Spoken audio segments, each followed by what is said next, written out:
கருப்பசாமிக்கு வழிகாட்டும் மாளிகைப்பாறை கருப்பசாமிக்கு குருநாதர் பாண்டு சித்தருக்கு 33 கோடி தேவாதி தேவர்களுக்கு 48,000 மகா முனிவர்களுக்கு 18 சித்தர்களுக்கு நாளும் நிறைந்த யோகியர்களுக்கு பிரபஞ்ச சக்திக்கு பரிபூர்ண ஆன்மாக்களுக்கு மும்மூர்த்திகளுக்கு சுவாமியே எல்லாம் வல்ல எம்பெருமான் கருப்பசாமியினுடைய திருவருளை நோக்கி ஒரு வார இடைவேளைக்கு பின்பு மீண்டும் இறையருளை நோக்கி இந்த இடத்திலே கூடி தன் இதயத்தில் தோன்றிய மனக்குறைகளை எல்லாம் தீர்த்து பெருமையோடு வாழ்வதற்கு நம் ஐயா கருப்பசாமி வழிகாட்டுவார் என்னும் பூரண நம்பிக்கைகளோடு இந்த இடத்திலே கூடியிருக்கிற பக்தர்களுக்கும் நமது திருக்கோவிலில் நடத்துகிற ஒவ்வொரு அருள்நிறை காட்சிகளையும் அருள்நிறை மகிழ்ச்சிகளையும் நெஞ்சார கேட்டு பார்த்து யூடியூப் மூலமாக மனம் நிறைந்து எப்பொழுது கருப்பசாமியை பார்ப்போம் என்று ஏங்கிக் கொண்டிருக்கிற எல்லா இதயங்களுக்கும் எனது வாழ்த்துக்களும் நம் கருப்பசாமி ஐயனுடைய அருள் பெருகி உங்கள் எண்ணங்களெல்லாம் இந்த பூவுலகிலே நிறைவாகி நீங்கள் என்னாலும் ஆனந்தமாக வாழ வேண்டும் என்று சொல்லி உங்களுக்காக நான் பிரார்த்தனை செய்து கொள்கிறேன். ஐயனே, மனிதன் எப்பொழுதுமே தனக்கு வேண்டும் என்ற நோக்கத்தோடு பிறந்ததாக ஒரு மயக்கத்தில் வாழ்ந்து கொண்டிருக்கிறான்.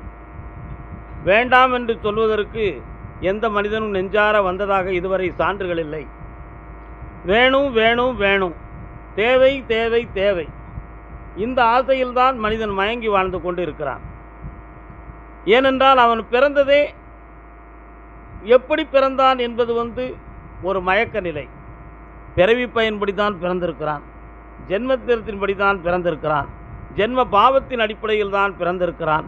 இதற்கெல்லாம் மூல காரணமாக இருக்கக்கூடிய இந்த பிரபஞ்ச சக்தி என்னும் ஒரு மாபெரும் கடவுள் என்னும் ஒரு ஆற்றல் எல்லா ஜீவராசிகளிலும் பிறப்பித்திருக்கிறது. இந்த காரணகர்த்தாக்களை எல்லாம் நாம் உணர்ந்து பார்க்கிற பொழுது மனிதனுடைய உடலுக்குள்ளேயே இயங்குகின்ற ஆற்றலுக்கு பெயர் மெய் ஆற்றல். அந்த மெய் ஆற்றல் என்பது எப்படிப்பட்டது? மெய் என்றால் ஒரு வகையில் உண்மை என்பது பொருள். ஆனால் இன்னொரு அர்த்தத்தில் அது உண்மை என்பது பொருள். இப்போ மெய்யாற்றல் என்பது உடல். இந்த உடலை பற்றி தான் நம்ம பேசுகிறோம்.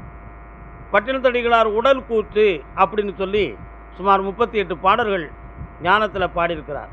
இந்த உடல் எப்படிப்பட்டது, இந்த உடல் எப்படியெல்லாம் இயங்கும், இந்த உடலுக்காக மனிதன் என்னமெல்லாம் செஞ்சுக்கிட்டு இருக்கிறான், இந்த உடலால் அவன் எவ்வளோ கஷ்டப்பட்டுக்கிட்டு இருக்கிறான் அப்படின்னா உடல் வேறு உயிர் வேறா என்ற ஒரு கேள்வியை நெஞ்சோடு புறத்தல் என்னும் அதிகாரத்தில் சுமார் 48 பாடல்களிலே அவர் விளக்குகிறார் பட்டினத்தடிகளார். அப்போ உடல் வேறு உயிர் வேறு என்றால் இந்த உயிரை இயக்குவதற்கு காரணமாக எதுவும் உண்டுமானா இல்லை. இந்த உயிர் தானாக தான் இயங்குது. அப்படி தானாக இயங்கும்னா அது பக்கத்திலிருந்து தூண்டி விடப்பட்டு இயங்குதா அல்லது தூண்டி விடாமல் எங்கோ ஒரு தூரத்தில் ஒரு மேக்னட் பவர் மாதிரி இருந்து ஒரு சக்தி இயக்குகிறதா என்பதை ஆய்ந்து பார்க்கும் பொழுது தான் மனிதனுடைய ஜீவனுக்கு அப்பாற்பட்டு ஒரு பெரிய ஆற்றல் இருக்குது. அந்த ஆற்றலுக்கு பெயர் பரமாத்மா. அந்த பரமாத்மா என்னும் ஒரு ஆற்றல் தான் நம்மளை இயக்கிக்கிட்டு இருக்குது என்பதை உணர்ந்து ஞானியர்கள் நமக்கு வழிகாட்டினாங்க. பரமாத்மாவை அடைவதற்காக மனிதன் என்ன செய்ய வேண்டும், அப்படி செய்கிற பொழுது அவனுக்கு என்னமெல்லாம் தடைகள் ஏற்படும் அப்படி என்பதை பற்றியெல்லாம் நமது சித்தர்கள் யோகியர்கள் மகான்களெல்லாம் நிறைய ஏடுகளிலே நமக்கு பொறித்தெடுக்கப்பட்டு நமக்கு விளக்கங்களை கூறியிருக்கிறார்கள். நம்முடைய உடல் கூற்று என்றுடைய தலைப்பில் நம்ம பார்த்தோம்னா நம்ம உடலுக்குள்ள 32 சக்கரங்கள் இருக்குது அப்படி என்று ஞானியர்கள் நம்முடைய உடலை பற்றி சொல்லுதாங்க.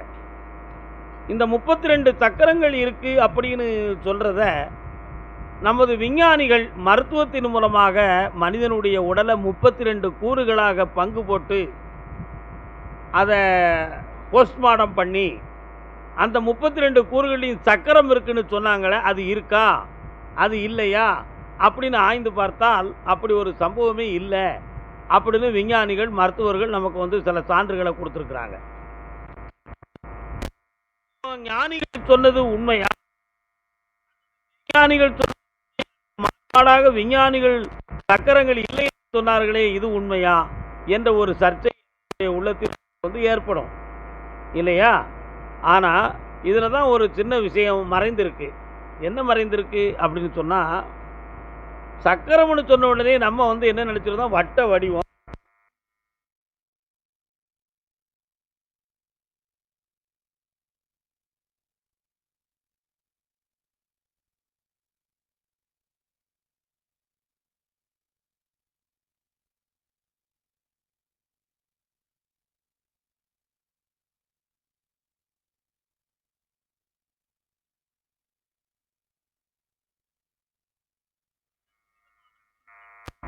கரியமில வாயு, கார்பன் டை வாயு, ஆக்சிஜன், ஹைட்ரஜன், இதெல்லாம் சயின்டிஃபிக்கில் வந்திருக்கு. இதை மாதிரி இன்னும் நிறைய காற்று இருக்குது. பிராண காற்று, பிராணவாயுன்னு சொல்லி.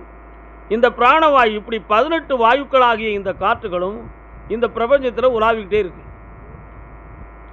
இந்த பிரபஞ்சத்தில் உலாவுகிற நேரத்தில் இந்த தூய நறுங்காற்றாகிய பிராண காற்று, இப்போ அமைதி, தூய நறுங்காற்றாகிய இந்த பிராணன் என்னும் உயிர் காற்று எப்பொழுது உலாவுகிறது என்பதை அறிந்தவர்கள் யார் என்றால் அவர்தான் சித்தர்கள், ஞானியர்கள். அவங்க அருமையாக அறிந்தாங்க. 3:45 5:45 வரை பிரம்ம முகூர்த்தம். அந்த பிரம்ம முகூர்த்தத்தில் உலாவுகிறது தான் பிராண காற்று அப்படிங்கிறத உணர்ந்துக்கிட்டாங்க. அப்படின்னா இந்த காற்று மற்ற நேரத்தில் இந்த பிராண காற்று உலாவாதா வராதான்னு கேட்டால் உலாவும். ஆனால் இந்த பிரம்ம முகூர்த்தத்தில் மட்டும்தான் மனிதனால் அதை கண்டுபிடிக்க முடியுது, உணர்ந்து கொள்ள முடியுது அப்படிங்கிறத அவங்க வந்து நிறைய விளக்கமாக நமக்கு வந்து ரொம்ப தெளிவாக நமக்கு வந்து சொல்கிறாங்க. நல்லா புரிஞ்சுக்கணும். இந்த பிராண காற்றுக்கும் நான் சொன்ன சக்கரத்துக்கும் என்ன தொடர்பு உணர்ந்து பார்க்கணும் இல்லையா?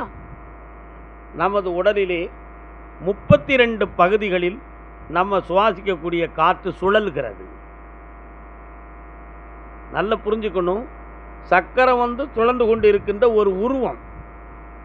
ஆனால் சக்கரம் போல் இந்த காற்று நம்முடைய அங்கத்துக்குள் 32 பகுதிகளில், அவயங்களில் அது சுழலுகிறது. அப்படி அந்த சுழல்கின்ற தன்மையை, அந்த சக்தியை நம்ம ஞானிகள் உடலால் உணர்ந்து, அறிவால் புரிந்து, ஞானத்தால் தெரிந்து நமக்கு உணர்த்தப்பட்டது தான் அந்த 32 சக்கரம் அப்படின்னு சொன்னாங்க.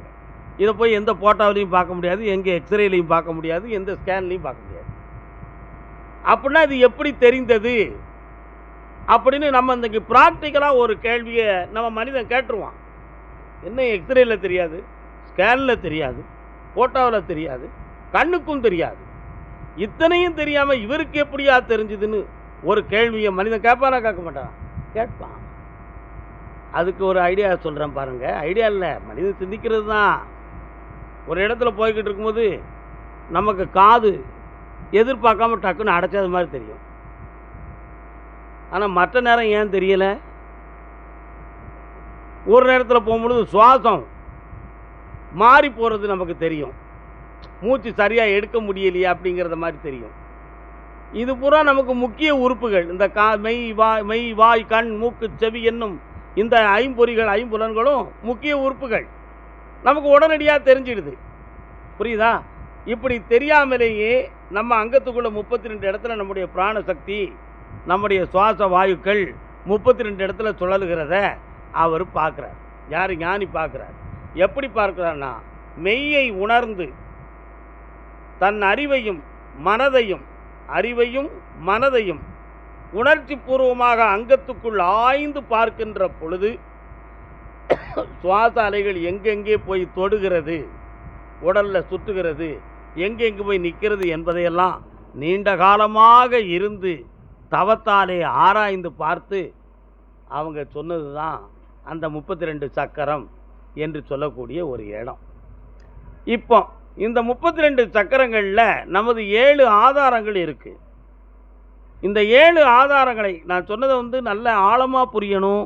மேலோட்டமாக புரிஞ்சுன்னா இது எப்படின்னு உங்களுக்கு குழப்பமாகிக்கிட்டு இருக்கும். உள்ளுணர்ந்து தெள்ளத் தெளிவாக ஆய்ந்து பார்க்கின்ற பொழுது சுவாச அலைகளாகிய ஒரு காற்று உணர்வு நம்முடைய அங்கத்தில் ஒவ்வொரு இடத்துலையும் வந்து நிற்கிறத கண்களால், மெய்க்கண்களால், ஞான கண்களால் பார்த்தவங்க தான் ஞானிகள். அப்படி பார்த்து அந்த சுழல்வதை உணர்ந்து 32 இடத்துல சுழல்கிறது என்பதை பலகாலமாக ஆய்ந்து தவத்தால் உணர்ந்து தான் நமக்கு சொல்லிட்டாங்க. இது 2ஆம் தரமாக நான் உங்களுக்கு சொல்லியிருக்கேன். ஏம்னா இது சந்தேகத்துக்குரிய விஷயம் அல்ல. இது யார் வேணாலும் முயற்சி பண்ணி யோக நிஷ்டையில் பார்க்க முடியும் என்பது நீங்கள் புரிஞ்சுக்கணும். அப்படி 32 சக்கரங்களில் சுழலுகிற பொழுது ஒரு பெரிய விஷயம் நடக்கு. என்ன நடக்குன்னு பாருங்கள். ஒரு மனிதனுக்கு நமது இடுப்பு கிருஷ்ணப்படலம், கிருஷ்ணப்படலம் என்பது மேலே கிருஷ்ணப்படலம்னா எனக்கு தெரியுமா? கண்ணு. கிருஷ்ணப்படலத்தில் வெயிலில் போயிட்டு வந்தோன்னே டக்குன்னு கண்ணெல்லாம் இருட்டாக தெரியும் தெரியுமா? அது ஏன் காரணம்? அந்த ஒளியை ஈர்த்து தன்னுடைய கண்களுக்கு கொடுத்தோன்னே கிருஷ்ணப்படலம் தன்னுடைய இயக்க நிலையில் ஒரு சின்ன வேதி மாற்றம் நடந்திருக்கு. அதனால் நம்ம கண்ணுக்கு டக்குன்னு 2 செகண்ட் இருட்டாக தெரியும். அதனால் அதுக்கு பேர் கிருஷ்ணப்படலம், கருநிறம். கருநிறமுடைய கிருஷ்ணம் என்றால் கருமை என்பது பொருள் சமஸ்கிருதத்தில். அதனால தான் கிருஷ்ணருக்கு கிருஷ்ணன்னு பேர் வச்சாங்க. கிருஷ்ணனுடைய நிறம் என்னது? கருநீல நிறம். புரியுதா உங்களுக்கு? கிருஷ்ணர்னு பேர் வச்சாங்க இந்த கருமை நிலத்தை. அடுத்து கண்ணன்னு பேர் வச்சாங்க. ஏன்? அந்த கண், அந்த கிருஷ்ணப்படலமாகிய கண்ணும் ஒரு இடத்துல கருமை நிறம் ஏற்பட்டு தான் இந்த உலகத்தையே பார்க்கு. உண்மையா இல்லையா? இந்த கருவிழி இல்லைன்னா அந்த உலகத்தை நம்மளால் பார்க்க முடியுமா? அதனால் எம்பெருமானுக்கு முக்கியமான உறுப்பில் கொண்டு பேரை வச்சான் கண்ணன் அப்படின்னு சொல்லி. புரியுதா? இப்படி உள்ளுக்குள்ளே உணர்ந்து உணர்ந்து உணர்ந்து நம்ம பார்க்குற பொழுது நமக்கு கிடைக்கக்கூடிய ஒரு சில மெய் ஆற்றல் தான் அந்த கண். இப்படி நீங்கள் பார்க்கும் பொழுது இந்த ஒவ்வொரு அவயங்களிலையும் கிருஷ்ணப்படலம்ங்கிறது நாபி தொப்புளுக்கு கீழே நம்முடைய 2 பிட்டிகள் இருக்கக்கூடிய பகுதியாகிய கிட்னி இருக்கிற இடத்துல அதுக்கு மெய்ஞானிகள் கிருஷ்ணப்படலம்னு பேர் வச்சாங்க. அப்படி வச்சது சரதானான்னு சொல்லி பழங்கால வைத்திய முறைகளில் உள்ளவங்கெல்லாம் ஆய்ந்து பார்த்தாங்க.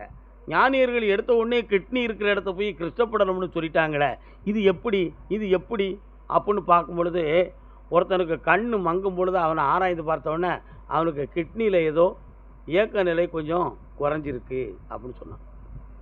இப்போவும் நீங்கள் டாக்டரேட்டு படித்தவங்க புரிஞ்சுக்கிடுவீங்க. கிட்னியில் இயக்கம் குறைஞ்சா கண்களிலே கண்டுகொள்ளலாம். புரியுதா? கண்களில் கண்டுகொள்ளலாம். கிட்னி ஃபெயிலியர் ஆகிடுன்னா கண்ணனுடைய நரம்பியல்களும் ஃபெயிலியர் ஆகிடும். ஆனால் ஆண்டவன் இதை விட ஒரு பெரிய ஞானி. அதாவது கிட்னிக்கும் நம்ம கண்களுக்கும் தொடர்புள்ள உணர்வுள்ள நரம்புகளை ஒரு பகுதியாகவும், மூளைக்கும் நம் கண்களுக்கும் தொடர்புள்ள நரம்புகளை ஒரு பகுதியாகவும், பொதுவாக பார்க்கின்ற நரம்பியல்களை முன்னொரு பகுதியாகவும் வைத்து மொத்தம் 3 பிரிவாக நம்முடைய நரம்பியலை படைச்சிருக்கான். எவ்வளோ பெரிய மாஸ்டர் ஆஃப் ஒரு பெரிய சயின்டிஃபிக் பாருங்கள். அது இது இறைவனே இப்படி நம்மளை படைச்சி இந்த பூர்வத்தில் விட்டுருக்கான். யாரும் மனு எழுதி போட்டு படைக்கலை. ஆண்டவன் இவ்வளோ பெரிய ரகசியத்தை நம்ம சரீரத்துக்குள்ளே வச்சு நம்மளை படைச்சி வச்சிருக்கிறாரு. இதை ஞானிகள் உணர்ந்து தான் கிட்னி இருக்க இடத்தை கிருஷ்ணப்படலம் என்று சொல்லுங்கள். அந்த கிருஷ்ணப்படலத்துக்கும் நம்ம கண்களுக்கும் தொடர்பு இருக்குது என்பதை பூ உலகிலே பிற்காலத்தில் மக்கள் உணர்ந்து கொள்வார்கள் என்பதை அவர் சொன்னார். இப்போ அகத்தின் அழகு முகத்தில் தெரியும். இந்த முகத்தில் கண்களை வச்சு நம்ம கிட்னி எப்படி இருக்குன்னு பார்த்துடலாம். புரியுதா? நம்ம காதின் அளவை வச்சு நம்முடைய இதயத்தினுடைய தன்மையை பார்த்துடலாம். மூக்கின் தன்மையை வச்சு நுரையீரலை பார்த்துடலாம். வாயின் தன்மையை வச்சு உணவு குழாய், இறப்பை சம்மந்தமான உடல் சம்மந்தமான அத்தனை விஷயத்தையும் பார்த்துடலாம். நாக்கில் புண்ணு வந்திருக்கான்னு டாக்டர் எடுத்த உடனே நாக்கத்தர பார்க்குறாங்க. சும்மா வேடிக்கைக்காக பார்த்தாங்க. நாக்கில் பிரச்சனை இருந்தால் உள்ள குடலுக்குள்ளே குழப்பம் இருக்குன்னு அர்த்தம். புரியுதா உங்களுக்கு? இப்படி ஒவ்வொரு பகுதிகளையுமே நம்முடைய வெளித்தோற்றத்தை வச்சே உள்ளுறுப்புகளை கண்டறியக்கூடிய ஞானம் இருந்துச்சு. அந்த ஞானத்தை உருவாக்கியது எதுவென்றால் அதுதான் இந்த 32 இடத்துல சுழறுகிற பிராண காற்று. இதில் இன்னொரு பெரிய ஒரு மகத்துவம் இருக்குது. அந்த மகத்துவம் எப்படிப்பட்டது அப்படின்னு பார்ப்போம். நம்முடைய 32 பகுதியில் ஒவ்வொரு இடத்துல இந்த பிராண காற்று போய் நிற்கும் பொழுதெல்லாம் மனிதனுடைய மனசு ஒவ்வொரு நிலையில் மாறும். ஒவ்வொரு நிலையில் மாறும். அந்த மாறக்கூடிய தன்மத்தை என்ன சொல்கிறோம்னா, சுழல்கின்ற பிராணக்காற்று ஒரு இடத்தில் குவியமாக நின்று நீண்ட நேரம் சுழன்றால் அதற்கு பெயர் பூதகம் என்பது பொருள். நம்மால் அதை சிம்பிளாக பூதம் அப்படின்னு சொல்லிட்டான். ஞானிகள் அதை பூதகம்னு சொன்னாங்க. ஆனால் அதை நம்ம பிற்காலத்தில் நம்முடைய மக்கள் அதை பூதம்னு சொல்லிட்டான். 32 பூதம் எப்படி 32 பூதமும் இந்த உடம்புக்குள்ளே இருக்குது? ஆமாம். எப்படி இருக்குது? நீங்கள் பூதம்னாக்கள் அது பெரிய குண்டு குண்டுன்னு இருக்கும், மாயாஜாலம் பண்ணும், கேட்டதெல்லாம் தரும். நீங்கள் அந்த வேடிக்கையில் பார்த்துருப்பீங்க. அவங்க சொன்ன வேடிக்கை அப்படி இல்லை. இந்த சுழல்கின்ற பிராணக்காற்று ஒரு இடத்தில் குவியமாக நின்றால் அதுக்கு பேர் பூதக சக்தி என்பது பொருளாகும். இப்படி ஒவ்வொரு இடத்துலையும் அந்த பிராணக்காற்று நிற்கும் பொழுது நம்முடைய மனசும் அறிவும் வேறுபடும். அறிவு வேறுபடும். வரல குண்டலினி என்னும் ஒரு இடத்துல போய் இந்த பிராணக்காற்று கொஞ்ச நேரம் நின்று வேலை செய்ய ஆரம்பிச்சிடுதுன்னா மனிதனுக்கு கடவுள் சிந்தனை, ஞான சிந்தனை, ஞானத்தை போன்ற வடிவமைப்பு, அது சம்பந்தமான அலங்காரம், அது சம்பந்தமான எண்ணம், இவைகளெல்லாம் மனிதனுக்கு தோன்றிடும். நல்லா புரிஞ்சுக்கணும். குண்டலினி பக்கத்தில் போய் இந்த பூதகம் நின்றுச்சுன்னா, இந்த பிராணக்காற்று நின்றுச்சுன்னா அப்படி செய்யும். அதிலிருந்து சற்று கொஞ்சம் மேலே ஏந்தி நாபிஸ்தானத்துக்குள்ளே வந்துருச்சுன்னு வச்சுக்கிடுவோம். சதா காலகட்டமும் மூளை ஆராய்ச்சி, சிந்தனை, கல்வி, உலகத்தை பற்றி ஓயாமல் புலம்பிக்கிட்டே இருக்கக்கூடிய விஷயங்கள், கிரகலித்தல், நினைவாற்றல்கள், இவைகளெல்லாம் வந்து தோன்றும். நல்லா புரிஞ்சுக்கணும். இப்படி 32 பகுதிகளிலும் நம்முடைய பிராணக்காற்று நின்று நின்று வேலை செய்கிற பொழுது 32 விதமான மனநிலைகளையும் கேரக்டர்களையும் மனிதன் அடைகிறான். 32 விதமான கேரக்டர்களை மனிதன் அடைகிறான். 74 குணங்களை மனிதன் பெறுகிறான். 242 நடைமுறைகளை மனிதன் அடைகிறான். இப்படி பற்பல தத்துவங்கள் இந்த உடம்புக்குள்ள இருந்தே தோன்றுது. இத்தனையும் தோன்றுவதற்கு காரணம் நம்ம சரீரத்துக்குள்ளே ஓடக்கூடிய சுவாச அலைகள் 32 பகுதிகளிலே சுழன்று சுழன்று சுழன்று கொண்டே இருக்கிற பொழுதும், ஒரு இடத்துல குவியமாக இருக்கிற பொழுதும் நமக்கு ஏற்படக்கூடிய ஒரு உள் மன ஆற்றல், அந்த ஆற்றல் தான் நம்முடைய நடைமுறையை பயன்படுத்துது.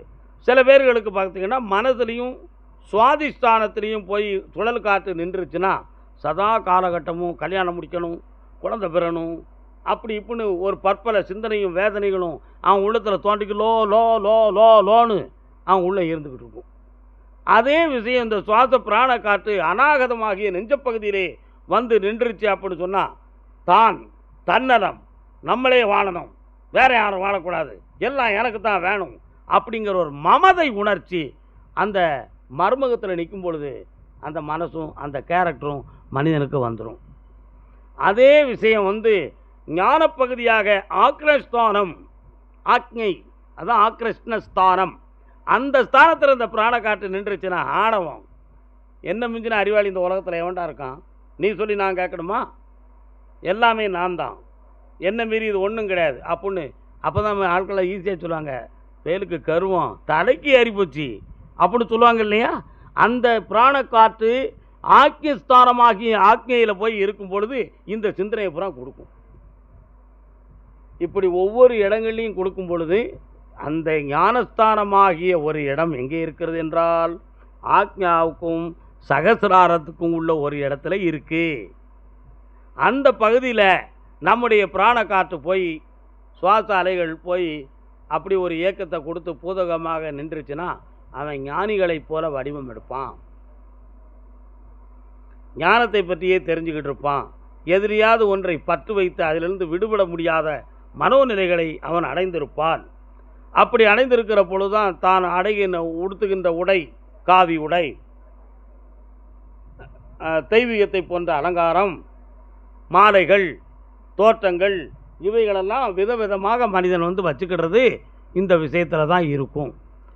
இதெல்லாம் வந்து பிராணக்காற்று இயற்கையாக சுழல்வதனால நடக்கு என்பதை நம்ம பார்த்துருக்கோம்.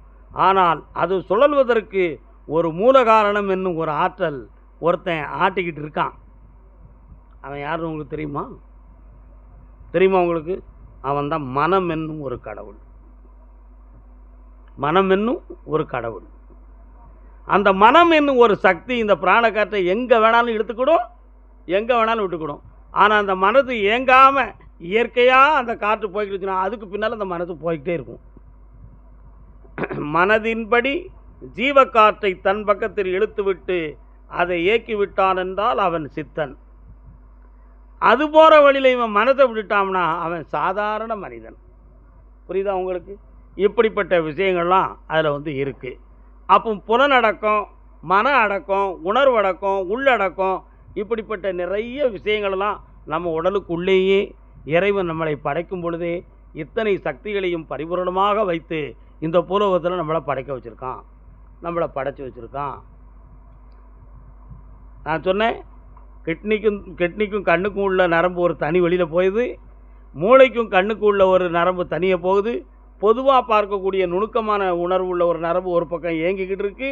இப்படியெல்லாம் பற்பல விஷயத்தையும் இது யாராவது சிந்திக்காமல் இந்த நரம்பு இங்கே வை, இந்த நரம்பு இங்கே வை, இதை இப்படி பார்க்க வை அப்படின்னு செய்ய முடியுமா? அப்படின்னு நம்ம உணர்ந்து பார்த்தோம்னா முடியாது. ஆனால் நடந்திருக்க. அது எப்படி நடந்துச்சு? அப்போ நம்ம அறிவுக்கும் நம்ம செயலுக்கும் அப்பாற்பட்ட ஒரு ஆற்றல் நம்முடைய ஜனனத்துக்கும் நம்முடைய பிறப்புக்கும் இந்த உலக தோற்றத்துக்கும் காரணமாக இருந்திருக்கு. அப்படிங்கிறத ஞானியர்கள் உணர்ந்து தான் இதையெல்லாம் கடந்த ஒரு பொருள் இருக்கு, அதுதான் கடவுள். அந்த கடவுளை நீ வணங்கும் பொழுது உன் உள்ளமும் உன் உணர்வும் மனசும் நிறைஞ்சிரும். அதுக்கு நீ சரணாகதி ஆகுவதற்குன்னு ஒன்று நெறிப்படுத்தி கொள்ளணும். அப்படி நெறிப்படுத்தி கொள்ளுகிற பொழுது தான் உனக்கு தெளிவும் விஷயமும் கிடைக்கும்.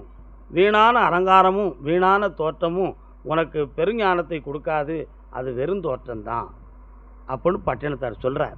நீற்றை புனைந்தென்ன நீராட போயென்ன நீ மனமே ஏற்றி கிடக்கும் 7 கோடி மந்திரம் என்ன கண்டாய் ஆற்றில் கிடந்தும் துறை அறியாது தவித்தனையே. திருநீரை உடலெங்கும் பூசி காலையும் மாலையும் குளிச்சு, அதான் நீட்டை புனைந்தென்ன, திருநீட்டை உடலெல்லாம் பூசி என்ன நீராட போய் என்ன, காலை மாலை இருவேளை குளித்தென்ன. அப்படி குளித்தா ஞானம் கிடைக்கும்னா பாம்பும் தவளை நண்டு எல்லாம் தண்ணிக்கிலே கிடக்க, அதுக்கெல்லாம் ஏன் ஞானம் வரல அப்படின்னு ஒரு கேள்வி கேட்போம்ல நம்ம. அதனால் குளிக்கிறதுனால வரல. அடுத்து சொல்லுறாரு, நீ மனமே மாற்றி பிறக்கும் விதியறிந்தா இல்லை. பிறந்த பிறப்பை மாற்றி பிறக்கக்கூடிய ஒரு சக்தி இந்த மனசுக்கு முடியுமாயா? இல்லைன்னா மனிதனுக்கு தான் முடியுமா? முடியாது. இதற்காக ஏற்றி கிடக்கும் 7 கோடி மந்திரம் என்ன கண்டாய். ஒருத்தரால் ஏற்றப்பட்ட மந்திரங்கள் தான் ஸ்வாகா, நம, நமக இப்படி சொல்லக்கூடிய மந்திரங்கள். இந்த மந்திரத்தில் கோடி என்றால் முடிவு என்பது பொருள். எப்படி முடிவுன்னு பொருள்? 1, 10, 100, 1000, 10,000, லட்சம், கோடி. கோடிக்கு மேலே 1க்கு அடுத்து 10 வந்துருச்சு, 10க்கு அடுத்து 100, 100க்கு அடுத்து 1000, 1000க்கு அடுத்து 10, 10,000, அடுத்து லட்சம், லட்சத்துக்கு அடுத்து கோடி, கோடிக்கு அடுத்து அடுத்த எண்ணிக்கை இல்லையே. அப்போ கோடி என்றால் முடிவு என்பது பொருள். புரியுதா? இதைத்தான் ஏற்றி கிடக்கும் 7 கோடி மந்திரம் என்ன கண்டாய். 7 வகையான முடிவுகளை கொண்ட மந்திரங்களை ஓதுறதுனால உனக்கு ஞானம் கிடைச்சிரும்னு சொன்னால் அது கிடைக்காதுடா. அதெல்லாம் வெறும் பயிற்சி, வெறும் பாராயணம். இந்த உலகத்துக்கு மக்களுக்காக பிரமியோகம் பண்ணுவதற்கும் மனிதனுடைய வெளி உணர்வு வெளி மனதை சாந்தப்படுத்துவதற்கும் ஏற்படுத்தி கொண்ட ஒரு வகையான அது ஒரு தொழில். அது ஒரு தொழில், ஆனால் அது தெய்வீகமான தொழில். அதன் மீது மனிதன் தன்னுடைய செவியால் கேட்டு மனதால் உணர்ந்து பற்று வைக்க வேண்டும் என்பதற்காக புற வழிபாடர்களுக்கு வெளி வழிபாட்டுக்கு உருவாக்கப்பட்டது தான் அந்த மந்திரம். அதுக்கு அடுத்து சொல்ல, ஏற்றி கிடக்கும் 7 கோடி மந்திரம் என்ன கண்டாய் ஆற்றில் கிடந்தும் துறையறியாது தவித்தனையே. ஆற்றுல தண்ணி போய்கிட்டு இருக்கும், ஓரத்தில் பார்த்தீங்கன்னா ஒரு இடத்துல தண்ணி அப்படி சுழண்டுக்கிட்டே இருக்கும். அதில் இவ்வளோ இடத்துல ஒரு குச்சி கிடக்கும், அதுவும் சேர்ந்து சுற்றும். என்ன அப்படி சுற்றுது?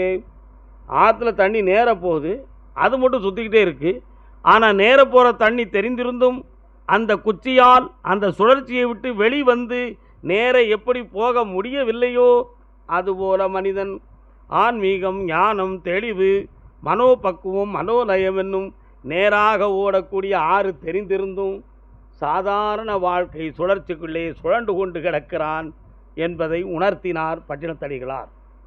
அதான் ஆற்றில் கிடந்தும் துறை அறியாது தவித்தனையே. தவிச்சுக்கிட்டு இருக்கேடா, வெளியே வர முடியலையே.